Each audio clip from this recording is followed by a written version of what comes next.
శోధింపబడిన తర్వాత సువర్ణంగా మార్చబడతాను. అవును, నిజంగా మన జీవితాలు సువర్ణంగా మార్చబడాలంటే శోధనలో ప్రవేశించినప్పుడు, నిజంగా దేవుడు కొన్ని సందర్భాల్లో శోధనకి మనం అనుమతిస్తున్నప్పుడు మనం ఇంకా శుద్ధ సువర్ణంగా మార్చబడతాం. మనలో ఇంకా మట్టి మస్ట్ మలినమేమీ లేకుండా శుద్ధ సువర్ణ మేలిం బంగారంగా మనం మార్చబడుగుతాం. శోధనలు మన అట్టి రీతిలో ఏం చేస్తూ ఉంటాయి? మెరుగు చేస్తూ ఉంటాయి. బంగారము అగ్నిలోకి వెళ్తేనే తప్ప బంగారం అనుకున్నటువంటి మురికిపోదు. బంగారాన్ని కడిగేటువంటి సాధనం ఏంటి తెలుసా? అగ్ని. బుర్రను కడిగేటువంటి సాధనం నీరైతే, బంగారంలో ఉన్నటువంటి ఆ మట్టిని తొలగించేటువంటి సాధనం ఏంటి? నీళ్ళతో ఎంత కడిగితే బంగారం కడగబడుతుంది? లేదు.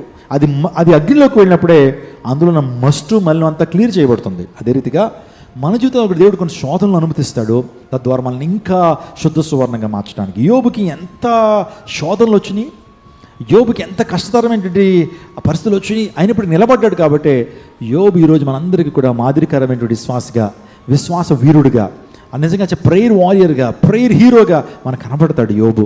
క్రైస్తవ ప్రపంచానికి మాత్రమే కాదు, ఈరోజు ఇస్లాం ప్రపంచానికి కూడా యోబు చాలా ఆశీర్వాదకరమైనటువంటి వ్యక్తి.